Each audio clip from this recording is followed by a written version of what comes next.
ambalma Sherifla TV la jeba mbo bela jini fo ni islamia ka fole no ya ka kishina ka hinna ka baraka ambe Allah taala dili ala ko ke ka anni au bela jele nabo au bismillah au ka jemu kan keren ne hukumu kona la no edition spéciale Sherifla TV nakano aleka baro ye ka kuna foni telimon ani kuna foni nyuma kuna foni sanmo ka di awma wati bela jele na ka ta kuna foni tafa sungoro kana asanuman di awma sosolite mina kuna siri were te mina amado hiji o islamia josin durunai ni sungalo baro sungalo temena don hiji baro amedo akondala bamano ba ko shura fana be dun shufede ngabe laben kam ni wula fede o mati sigi ka fo hiji bara wat kalo jole ko baro be laben be damne kam ni wati janka ko sungalo nya kam ni wati jan wala sam bela jenere be ke hiji kuna fonu dela 2023 hiji kuna fonu mi me ala kibara kura mun me ala laben kura mun be sena anda be na se uluma kola se awma amaro sante melon konala mali jamana wala jiye jamana bela jele gele chaama solla hiji baroka kada bana chejugu min tunduna jiye kono nga nyina alhamdulillah lafiya kera banaina kosobe wala saka o kuno fonu di awma anya fawtu mina yin kuno foni tasungoro anyi welebla ambalma ke fla ankara mo fla nanga makoro flama o foloye ambalma ke Amadou Bokum Mali agence belaje agence privée belaje farale ñon kan ka commission misi o commission ale be barala o commission kon nala abina fa ale be ka kuma Mali agence privée belaje ne tola anga mawele flana o ye ankara mo docteur Abdul Fattah Cissé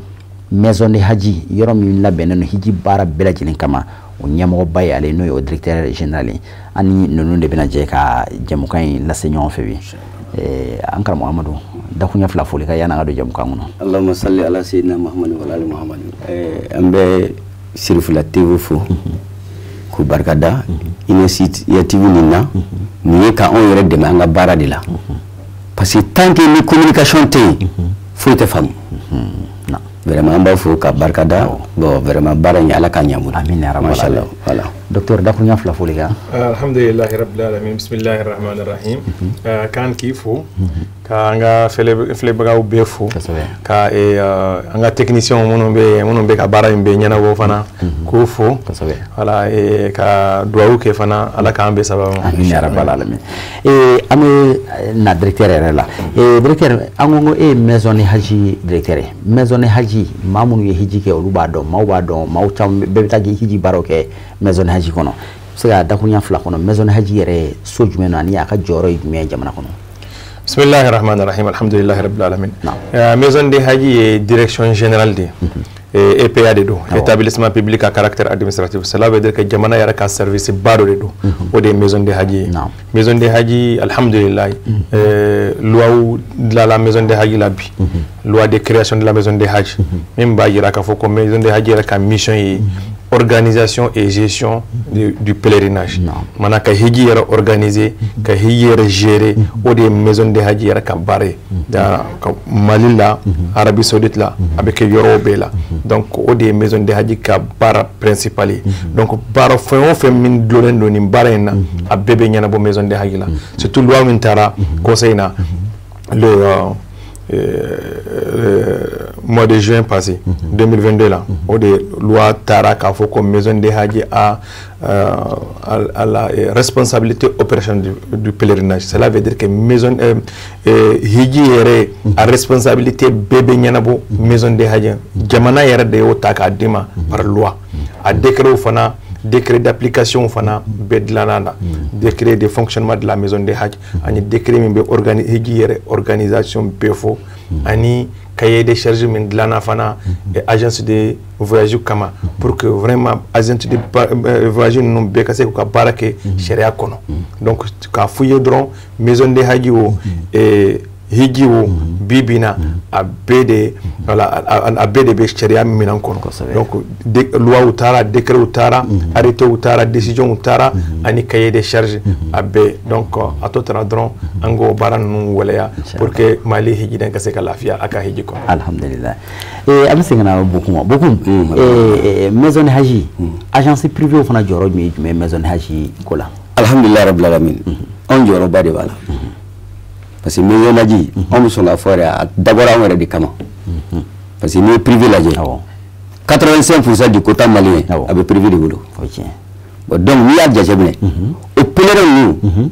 a bɛ n'a fɔ an bɛɛ jabala de maison de haji parce que ni y'a jateminɛ an ka jamana yɛrɛ bɛ cogo min na ni mɔgɔ nana a bɛ n'a ka papier ko ɲɛnabɔ fo kunsiyɔrɔ de ka taa kan maison de haji y'an dɛmɛ o baara la baara in bɛɛ bɛ kɛ yen guichet unique don i mago bɛ passeport la a bɛ yen aravaki a bɛ yen banque a bɛ yen fɛn bɛɛ a bɛ maison de haji la yen bon donc a y'a to an ka représentant bɛ sigi i ka hijiden minɛ a ka fɛn bɛɛ lajɛlen bɛ se ka ɲɛnabɔ o ye boloci dɔgɔtɔrɔw bɛ yen aravakitigiw bɛ yen passeport dilannaw bɛ yen y'a dɔn n'o bɔra hiji ko kana a nɔgɔyara donc maison de haji kɔni ni yen kɔni a papier bɛɛ bɛ dilan yen ala barika la voilà. donc kelen ma hiji bara nɔgɔya ma a y'a nɔgɔya ma kosɛbɛ alhamdulillah vraiment hakili jiginna Mali hiji bɛ gouvernement bɛ taa ni dɔw bɛ quota dɔw ta privé bɛ quota dɔw ta i n'a fɔ an karamɔgɔ bɔra k'a fɔ cogo min na mais privé bɛ taa ni min ye o de ka ca o de fanga ka bon 85% o de b'an bolo donc i n'a fɔ hiji fanba bɛ privé de bolo docteur ɲina aw ye taa ka segin caman kɛ Makan jamana kan ɲina hiji baaraw la aw ni agence privée mɔgɔw dɔw y'a caman kɛ ɲɔgɔn fɛ ɲina kunnafoni kura jumɛn min 2023 in hiji la kunnafoni kuraw ni labɛn kura jumɛn bɛ sen na alhamdulillah rabbil alamin Saudiya mois de janvier kɔnɔ u ye silama jamanaw bɛ invité forum ba dɔ de la u b'a fɔ ko expo hajj Jeddah fɔlɔ n'an taara an bɛ boli Medina Maka Jeddah ka taa contrat ni fɛn ninnu signé mais sisan u bɛ société minnu bɛ baara kɛ hiji kɔnɔ u b'u bɛɛ de fara ɲɔgɔn kan expo in kɔnɔ expo cela veut dire que fɛn o fɛn min bɛ baara kɛ hiji kɔnɔna na u bɛɛ de bɛ ɲɔgɔn sɔrɔ nin kɔnɔ pendant 3-4 jours donc a bɛɛ bɛ ɲɛnabɔ o kɔnɔ donc u y'an wele an taara u ka weleli jaabi an ni silama jamana tɔw voilà fɔlɔ min kɛra an ye protocole d'accord signé min b'a yira k'a fɔ ko bon hiji bɛ nin a bɛ nin sariya in de kɔnɔ aw ka quota hakɛ ye nin de ye donc baaraw kɔfɛ société minnu bɛ hiji yɛrɛ organisé depuis hijiden bɛ se Madina u b'a fɔ comme Adila voilà depuis a bɛ se an n'u sigira an kumana an ye contrat signé ani minnu bɛ hijidenw ta bisu la voilà an-naqaba al-aama lis-sayyarat transport terrestre a bɛ faamu comme ça Mali la transport terrestre la bisu minnu bɛ hijidenw ta ka taa ka bɔ aéroport la ka taa n'u ye hôtel la ka bɔ Madina ka taa Maka ni bɛ taa Mina Arafa Muzdalifa voilà bisu minnu b'u ta ninnu bɛɛ la n'u hiji yɛrɛ banna pewu u b'u ta Maka ka taa n'u ye aéroport la Jeddah pour ka sigi donc an u fana sigira ka kuma ani al-wukala al-muwahhad o fana bɛ o ye minnu bɛ manutention kɛ ka hijidenw ka bagage n'u ka boli aéroport ni fɛn ninnu na minnu b'a bɛɛ ɲɛnabɔ voilà anu fana sigira an kumana ani minnu bɛ hiji yɛrɛ tile 5 hiji mina Arafa Muzdalifa a bɛ fɔ min ma ko muassasa sharikat ifriqiya anu fana sigira an kumana donc k'a f'i ye dɔrɔn k'an wele ka quota d'an ma ka société ninnu fana yira an na ka possibilité d'an ma pour que an ka se ka hiji ko bɛɛ ɲɛnabɔ donc o kɔfɛ de an bɛ sigi ka na jatiw kɛ ka fɛnw bɛɛ fara ɲɔgɔn kan ka baaraw daminɛ donc o de kɛra ɲina hiji la donc maintenant ne bɛ se ka min f'i ye kibaruya kura minnu bɛ ɲina hiji la mais mesure minnu tun bɛ yen u bɛɛ wulila ka bɔ yen pewu voilà bana kun bɛ na sababu min kɛra hiji yɛrɛ a ma se ka kɛ 2020 a ma se ka kɛ 2021 ni mesure ninnu bɛɛ wulila sariya fɛn condition ninnu u y'u bɛɛ wuli ka bɔ yen k'a fɔ ko si hakɛ u y'a wuli ka bɔ yen a tɛ yen tuguni voilà maa o maa n'i b'a fɛ ka taa hiji la ni se b'i ye et puis encore a kɛnɛya b'i la i bɛ se ka taa problème foyi t'a la fana k'a fɔ ko ni nombre hakɛ in de bɛ taa u y'an ka quota normal yɛrɛ d'an ma depuis bana yɛrɛ ma na mais 13 323 voilà 13 ani 300 ani 23 o quota a dira Mali ma officiellement donc contrat signera protocole signera fɛn bɛɛ ɲɛnabɔra donc an sigira an nana an ye baara k'o kan ka hiji baaraw bɛ labɛn maison de haji kɔnɔ inscription fana daminɛ a mɛnna donc u bɛ sen kan a bɛ filière privée ani filière gouvernementale a fila bɛɛ bɛ ko inscription kɛ maintenant baaraw kɔni bɛ sen kan voilà fɛn o fɛn min bɛ se ka Mali hijinɛ lafiya an b'o baara de la sisan inchallah bohum ofna nyina 2023 ko nala waro centre na gelaw yira la ko ni privé ni baraw jora ay de gun chama na si awma 2023 ko nala ofna chemical laben quoi jumembo awbulo déjà quota normal sikina ma directeur d'abord ka si amaza salo ma million kele nyone bora kata hijila donc o kara gelaw ko sobe on nyina quota normal sikina ofna il laben quoi jumembo awbulo o te dele ka laben mo ga sanata o centre men alhamdulillah rabbil alamin laben nyinen tayre ba amba fa da on de bora bulo la parce que majorité ba ambulo kosobe yedo on tara kijijen tama on tara ka chamantuya alhamdulillah ko ta dafale nana nyina on bo rabulo la di labe inte dore e do to semene ngundo ambulo ka ko priorité bulu bulu kosobe parce que folo mo ko bi bulu abita ko tamina uti bulu révolution tala mais Dieu merci cette année abe anga labe alhamdulillah mais yana directeur la photo mina délégation min tara anga privé tara la alhamdulillah rabbil alamin bi entente be annale nyonche bara fin fe beke kachala fa amba je ka beke nyon fe donc fin fe bala on be alla ben bela jelen ke nyon fe aba photo mina ka ta restaurateur ni transport ni fait a bela jelen anya beke nyon fe donc synthèse de là au hukmu kona de là on sort la boni bara re tabulu o kechuyi voilà oni amborola be no ba ko nyobe nyobu ngata kambala o nyina hiji songoko bokum awa songo be jolla anga so alhamdulillah yanga songo to salon prix là aha bien vrai que gelaw be ko sobe salon prix an ku yake million nani wa keme ani wa bisaba ani wa duru million nani wa keme wa bisaba ani wa duru oh après avoir ka analyse ke ni mo mi sigi ka hali anga jamana laje hiji rete femi man fera fenema joli fara la fen quoi mo to fo mo bebo da ka ta fembe son ali na so bola ba da ko do fara la ko quoi sikatala est-ce ya fa bala oh arabu fe bana ko imbe o kele o facteur folo o ko chama jo ni ko jora na fara ka be démarrer ko ra be kala to sobe o temenengo unu yere fe hali kada TVA ni kumbe sara folo 5% de ko yake 15%. Dore bi so munun kumbe an kumbe jigi yoro munun na chama ni fenga chan asongo be noya mais na dogara abegele asongo be gele de sigatala so chama chira kele igre ni kele be ya santi nan degun chama je norole no nyona de mondialisation an norole no be ya degun fam o temene go carburant yela an go ko yere dulelo do avion na falo ko sobe no yela avec jodi mais avec tout ça an ya laje malien yere ka moyena femimbe natenye keliko anyu wajibu takake ka prix beni mo ka ke anga jamana tachugoy mais kuma bele vie an ga prix ka no de mais abina don ko fe mais mo mimbe ni te femin konnana na farado e nyebe sanvele ndoroni la mais ni bara nunu laje abe tlatla kilomina ni da ibado ka fuka kanu nantara ko fe ni kale mbadi to di na samna do ola inshallah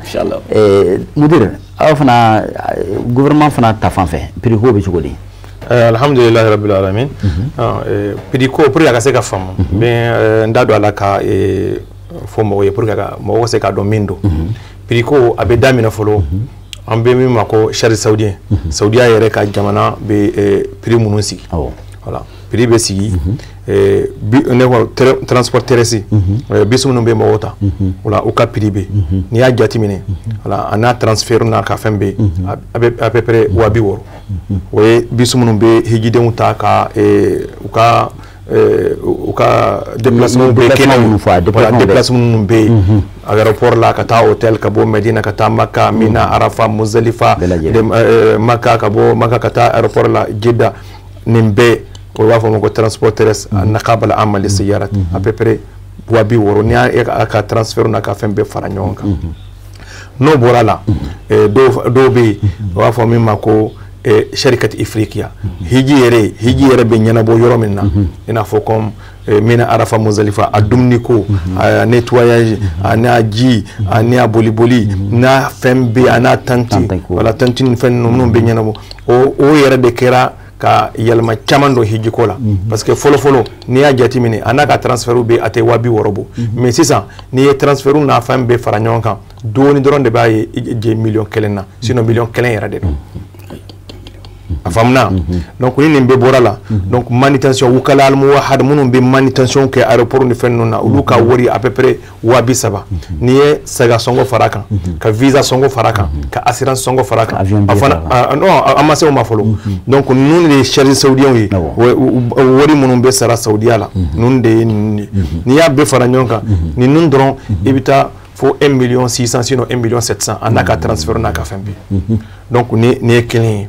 donc nin na an man da don fɛn wɛrɛ la min bɛ kɛ saudiya la parce que o ye kɔni e yɛrɛ de b'a ɲɛnabɔ i yɛrɛ o ye hôtel min i bɛ hôtel min ta Maka ani i bɛ hôtel min ta Madina a n'a dumuni ko nin fana fara nin na cogoya si la i tɛ se ka hôtel ɲuman sɔrɔ min b'i ka hijidenw lafiya k'a fɔ ko i b'a sɔrɔ million kelen ni 20,000 duguma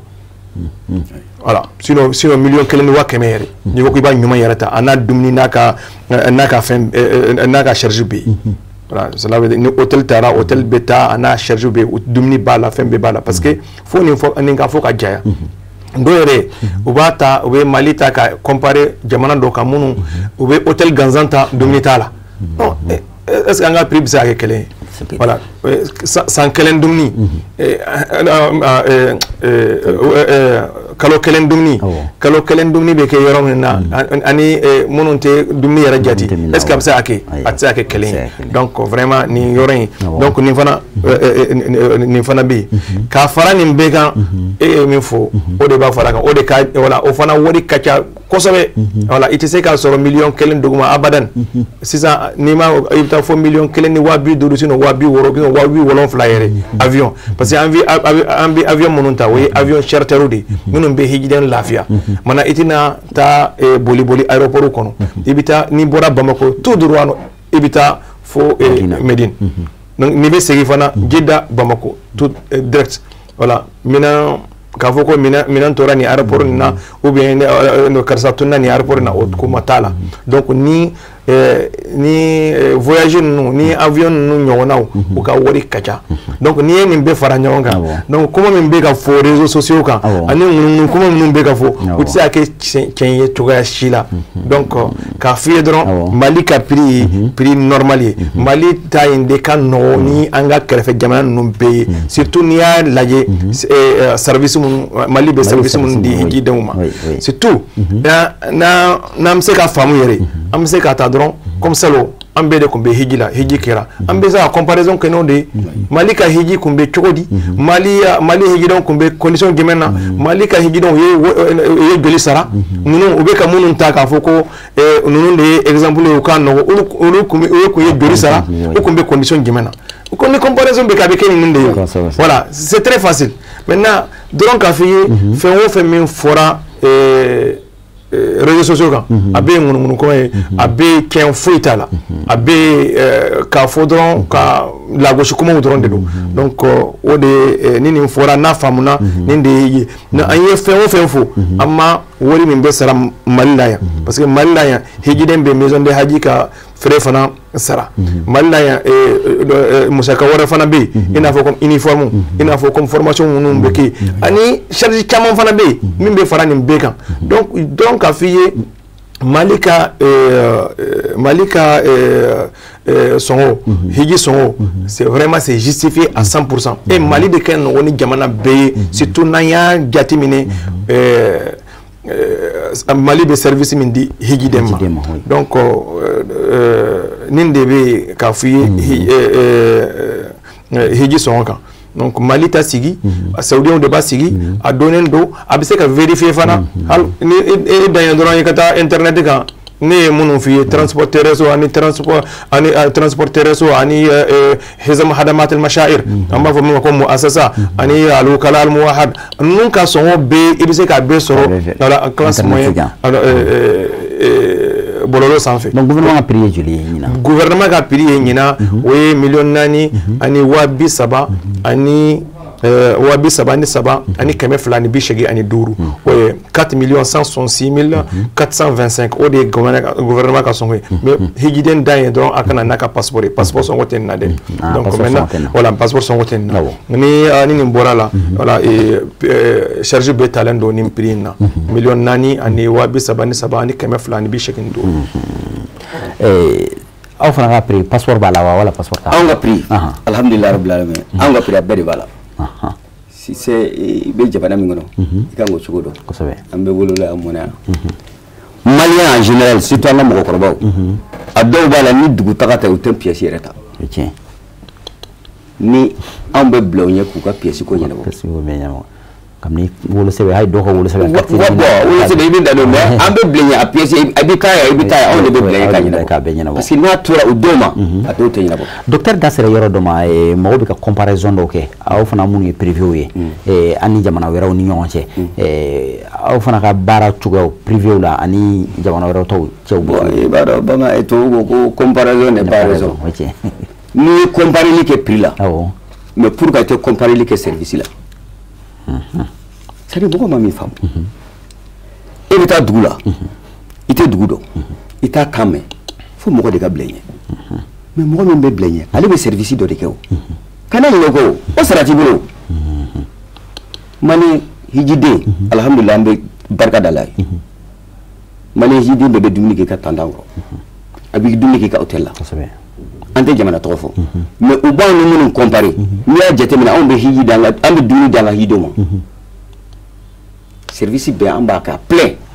a dafalen mais n'i ko k'i bɛ comparaison ko prix la mais i tɛ service fana lajɛ parce que yɔrɔnin fana bɛ yen fo mɔgɔw k'o lajɛ parce que hijiden sisan i tɛ dugu min dɔn i t'a kan mɛn ni mɔgɔ dɔ ma bila i ɲɛ ka ko ɲɛnabɔ a tɛ ɲɛnabɔ dɛ bon o de la an ka service a bɛɛ de b'a kɔrɔ tout est inclus là-dedans parce que hali mɔgɔ minnu bɛ da o kan a bɛɛ b'a la bamanan ko da sirila a bɛ bɔ da yɛrɛ de la ou bien mɔgɔ minnu bɛ topoto olu ka musaka a bɛ bɔ hiji wari de la fo mɔgɔw k'o fɔ et puis an ka prix n'i ye filɛli kɛ anw tɛ jamana tɔgɔ fɔ mais u bɛ anw ni minnu comparer u k'a ɲɛɲini kosɛbɛ privé la an ka prix ka ɲɔgɔn ni caman ta ye ni min ka prix nɔgɔyara an ta ye an ka service ka ɲi ta ye n'o ta ye fɛn min filɛ a bɛ se ka vérifier salamu aleykum hakilila o faamuna ni maaw bɛ ko mɔgɔw fɔ u k'a ɲɛɲini kosɛbɛ docteur nin bɛɛ kɔfɛ kuma jumɛn b'i bolo ka fara nin kuma ninnu kan yanni an ka baro se a kuncɛ yɔrɔ ma. voilà min bɛ ne bolo k'a fɔ yan dɔrɔn vraiment a bɛ ɲɛsin an ka hijidenw ma hijiden vraiment hijiden a ka a kan ka fɔlɔ min kɛ min kɛ o y'a ka hiji yɛrɛ ɲini k'a dɔn min ye hiji ye voilà a ka k'a dɔn k'a fɔ ko bon vraiment pour qu'ale yɛrɛ ka se ka lafiya hiji kɔnɔ fo k'a ɲɛɲini k'a dɔn min ye hiji ye a ka dɔn k'a fɔ ko bon vraiment pour que a ka se ka hiji yɛrɛ kɛ lafiya kɔnɔ fo a ka formation kɛ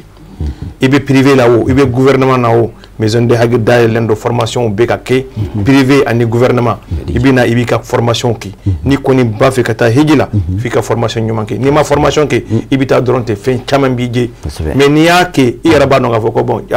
vraiment ni ne kun b'a kɛ voilà ne kun bɛ to fili la donc vraiment u ka préparer u ka hiji yɛrɛ ɲini k'a dɔn min ye hiji ye u k'a dɔn k'a fɔ ko bon hiji yɛrɛ ye formation de formation fana bɛ sen kan a daminɛna formation daminɛna depuis mois d'octobre ko formation bɛ sen kan o bɛ continuer toujours saliw bɛ yen u labɛnnen don karamɔgɔw bɛ yen minnu bɛ ka hiji maa o maa maliyɛn o maliyɛn n'i b'a fɛ k'i yɛrɛ former yɛrɛ formation na i bɛ se ka na maison de haki la an b'i programmer i bɛ formation kɛ formation de ye hiji donc vraiment n ka kuma laban a bɛ ɲɛsin toujours hijiden ma a ka se ka wili joona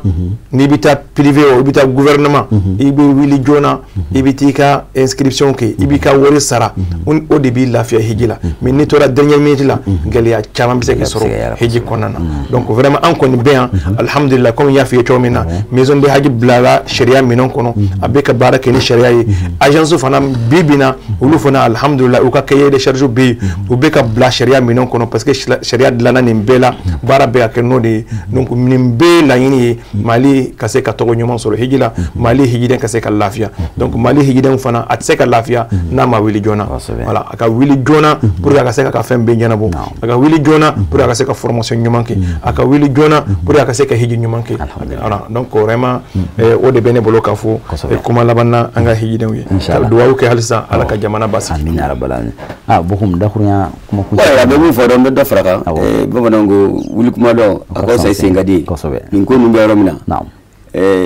ni mo soro salo o kana mo soro ika wili tumana ni wili tumana aka chala fe ibe be sababa ma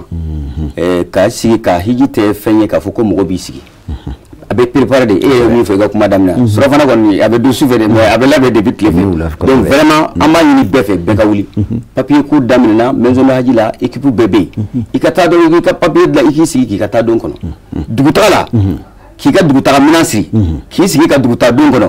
o ko sa duguta dabora mba galaba mais ibita ka minan do to donc amé mi vo boyre be ki labe yi ko ne adaila alhamdulillah rabbil alamin abaraka minan be dafale mbambulo be ki na mo ko mun ba fakata ikata kiti ka bara damne ala ka nya ka dam amin ya rabbal do ka were fu ka were bargada vraiment ay anga message aya la suma ko so pour que mo hawli vraiment ala ka be sababa amin ya rabbal alamin an anga ma welin fo an directeur docteur Abdul Fattah Sisi ni ale maison haji directeur général ani an chakoroba hanan barake nyogo Amadou Bokum ni ale agence privée ka commission abanyama ya sula ambe ufu anga wele jabila kana kunafoni hakika kunafoni sanuma kana ka di hiji deuma hiji ye bara mi islamia jose nduruna no inafanya fo chugumna mabe nafulo chama ne bokata barake wa bara infana tike iskino la ibi tama de kata duwer la kata barake ama ko be labon chama na farikulu ta fanfe kenya ta fanfe soro ta fanfe hakli yere ta fanfe la ama ko be o labon bela jelina o tinya wulika joko o tinya wulika jona ko ina fo ambalmo bela jelin dabe na ka chugumna ni hiji ngane be mamina kana sigi ka sumaya tuguni wuli e dando ika se maison haji kono Mali gouvernement yo bara noya ni dona maison de haji kono ka bandron o ye ka bara noyale ni ba fe ka ta gouvernement ta sera de fe ni be fe ka ta privé ni be fe ka ta agence ou agence la e bi to ka la mado soro maison de haji konala ni e dona en ka bandron fo ka ta hiji wati se fo ka ta ansigin ka bo hiji la sa e ka bara bela jina bebe nyena bo maison de haji konala ame anga jamana nyemgo fo kosobe o ye ni bara noyali minke jamana chama be maison de haji nyogonte jamana min kono bal jamana do yere nana kana maison haji espérance uta ko beta nyogon kewfe do sera ka ke do mo sega ke folo nga anga jamana yi bara bake hijila o fo foli fana ke jamana nyemo ye ni min kera o ka fo ame do oke hiji ngane be mawma kono nyina ala ka bela jelen noya ka musakaw noya ka kenew noya ka bara infana noya nga atenya wuli ka joko anga wuli jona anga tanga to sewon ke kan bara fenfe nan kan ke ulu bela jelen ka ke anga si kan tamadun kono ka sigin kan ma welelen fo ku barkada u ka déplacement na mado ni wati ko ka cha ngaw yu ka ciu bebla wasa kana kuna foni nyuma di jamana de uma ambe ufu ku wale nyuma no ka kala ka foli ke aw yere fana ya awu tun silima ka jabaranu nyama ka ni jamu kayne ka ufu ka wale nyuma no ambe Allah taala de ala ka jamu kana tawira ne bela jinna wassalamu alaikum wa rahmatullahi ta'ala wa barakatuh. Alaikum salam.